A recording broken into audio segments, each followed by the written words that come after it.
plan had been drafted deep within the Chinese military command, a plan designed to eliminate the pride of the United States Navy, the USS Gerald R. Ford Carrier Strike Group.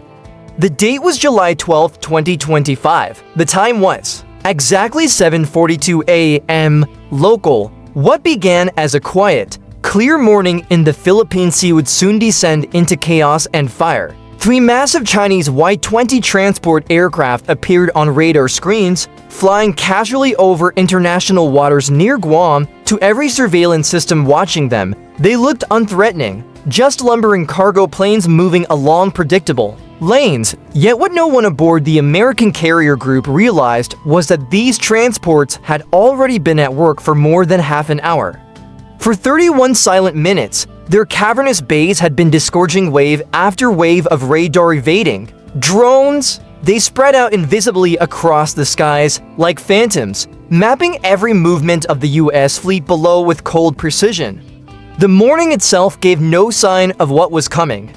The sea was calm, the sky clear, no clouds on the horizon. The fleet had been running routine operations, sailors performing standard patrol drills, pilots conducting familiar flight checks. But within 210 seconds, that calm would shatter. The patrol would be transformed into a deadly trap, the most advanced multi-domain ambush ever recorded in the annals of modern naval warfare.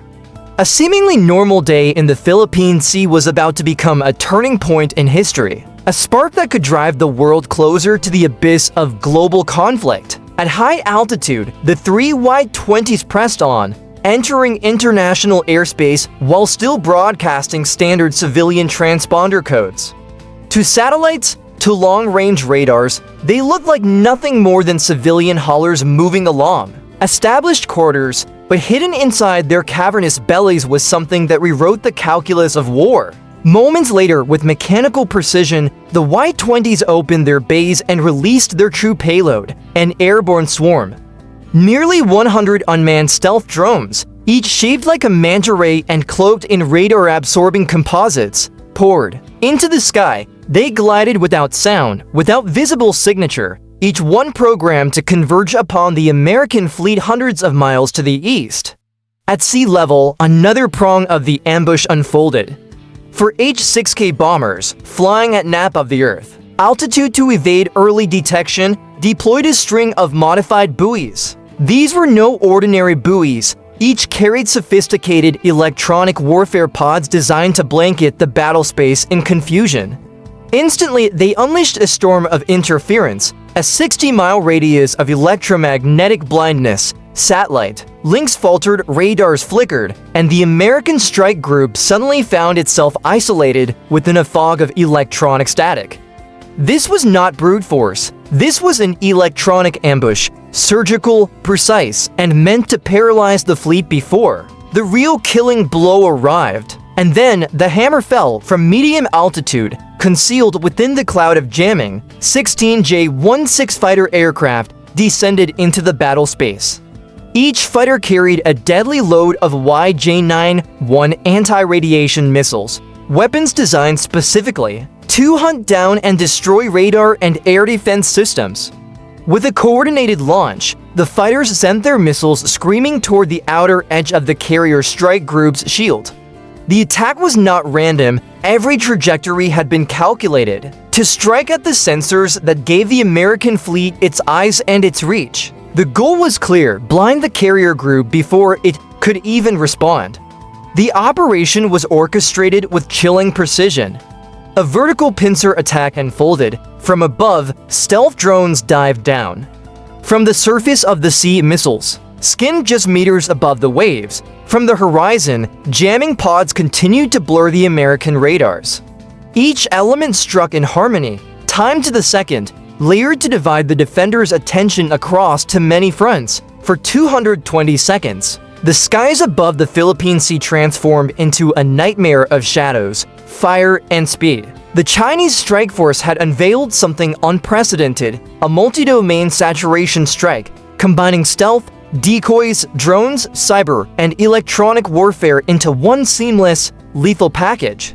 No broadcast, no threats, no prelude, just sudden, and overwhelming force. This was China's gambit, to seize surprise, to overwhelm the most powerful navy on Earth in a single, blinding stroke. But the ambush did not go unanswered. On board the USS Princeton, the Aegis combat system roared to life. Alarms blared across the strike group. Status shifted instantly to DEFCON 1, even as Chinese jammers smothered the airwaves. An American counterstrike was already unfolding. Above the fleet, an E-D Hawkeye early warning aircraft had been airborne, circling patiently. The moment interference struck, the Hawkeye switched to low-frequency radar. Its long-wave beams cut through the jamming like a sword through smoke. Within seconds, the electronic fog parted. Targets were locked. Through the Cooperative Engagement Capability Network, the Hawkeye's radar data cascaded into every ship of the strike group. Fire control solutions updated instantly.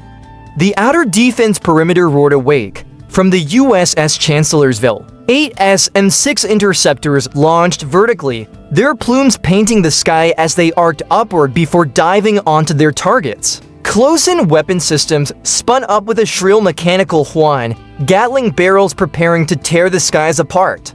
The nightmarish hum of CIWS filled the air.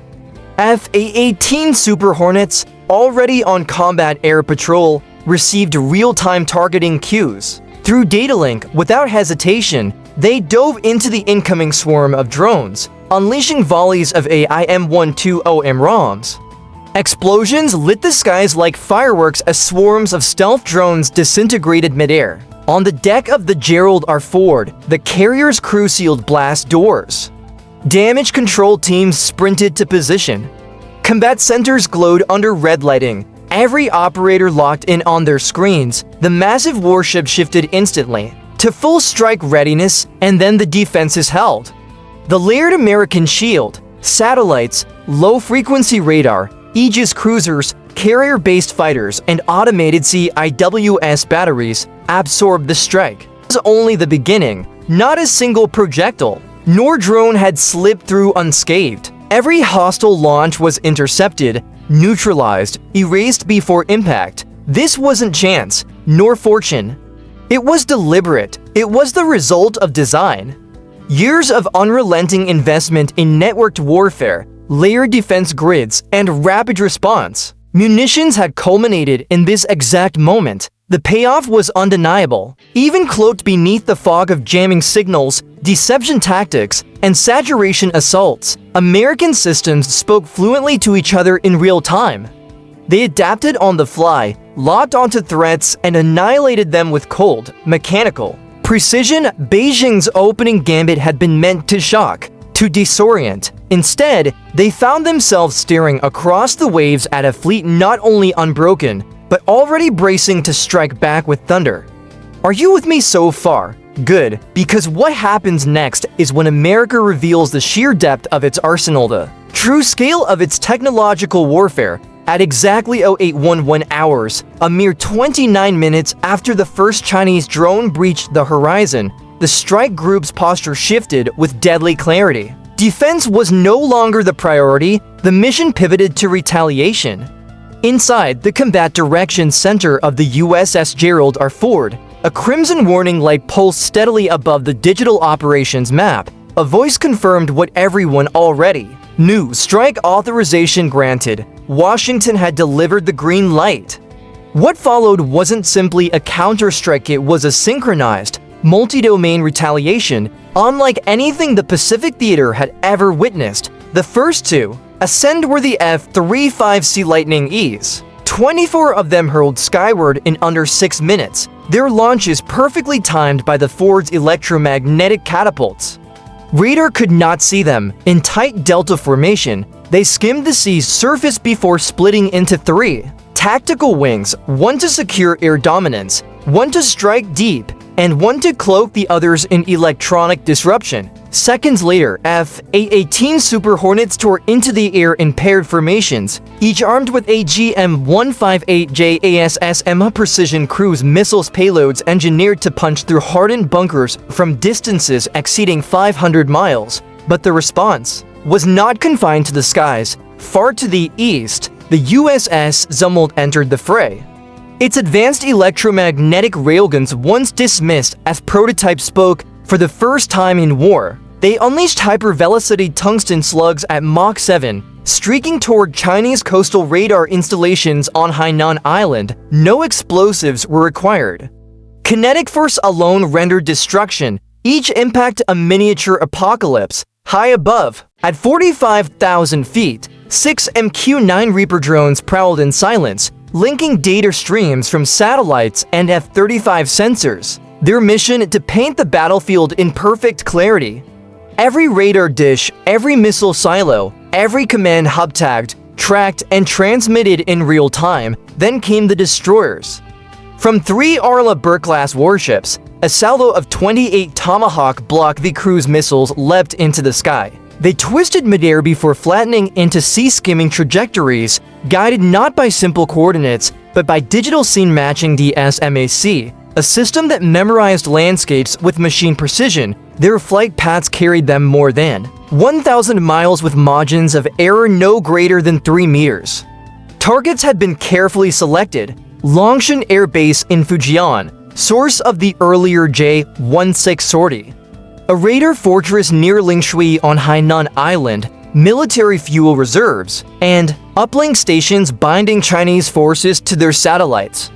Meanwhile, electronic warfare assets joined the storm. EA-18G Growlers jammed Chinese communications, blacking out their battlefield awareness.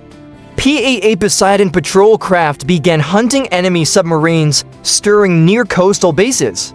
The mosaic was complete. Stealth fighters, precision missiles, drone, ISR railguns, electronic warfare, and spaceborne coordination all unfolding in a cadence too rapid for China to counter. It was no longer combat, it was a demonstration and exhibition of synchronization, reach, and dominance.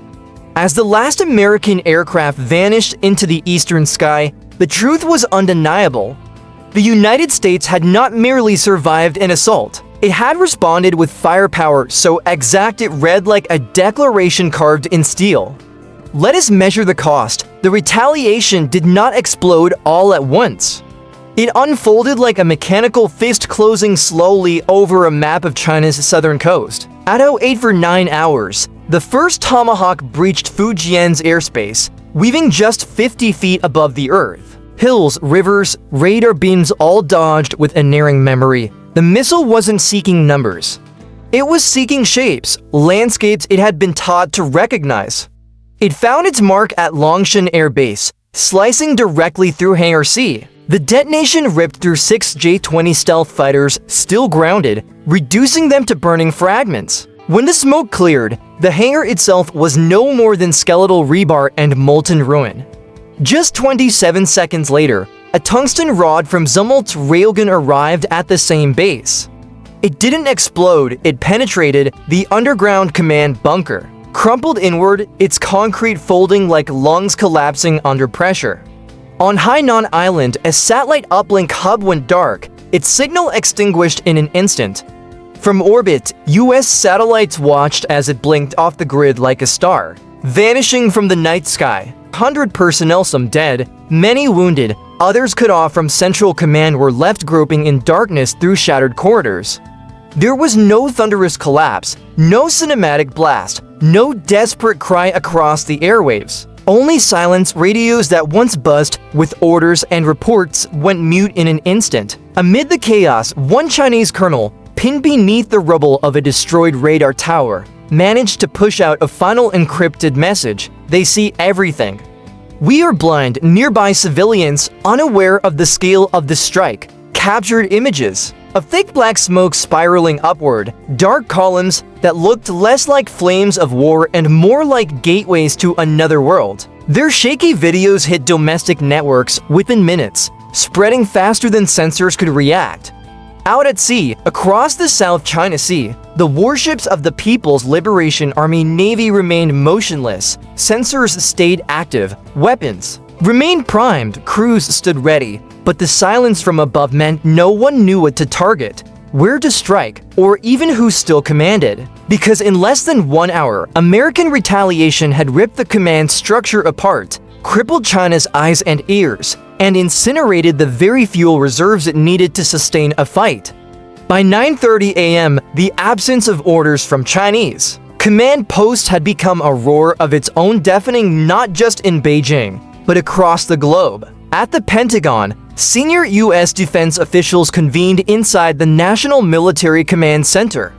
Satellite feeds confirmed the devastation, skeletal outlines where air bases once stood, fuel depots still raging with fire, command hubs reduced to silence. The chairman of the Joint Chiefs of Staff leaned forward, voice steady but severe, and spoke 6 words that would shape the next stage. We need to control the narrative.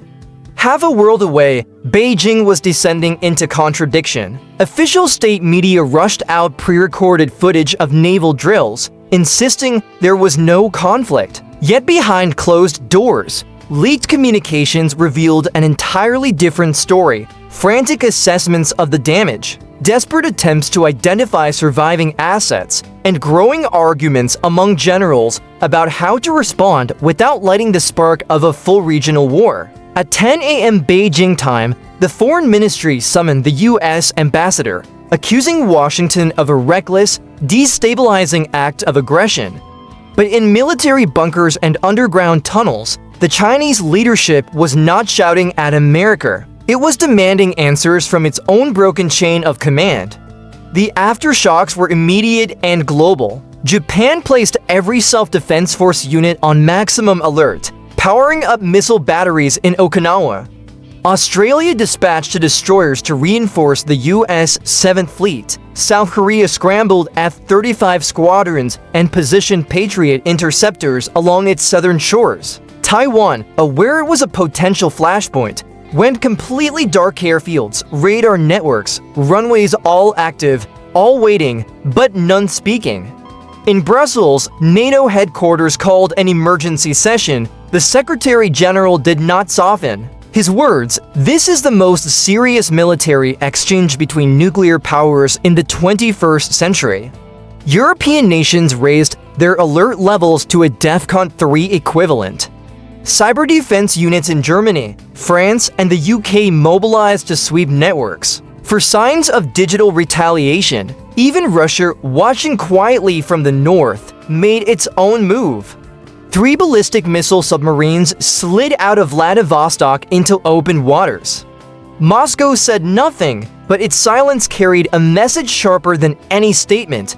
We are watching. Markets shuddered under the pressure. Oil surged past $120 a barrel. Airlines scrambled to reroute trans-Pacific flights. Tech stocks collapsed, gold soared. And in living rooms across America, millions of older citizens, many of them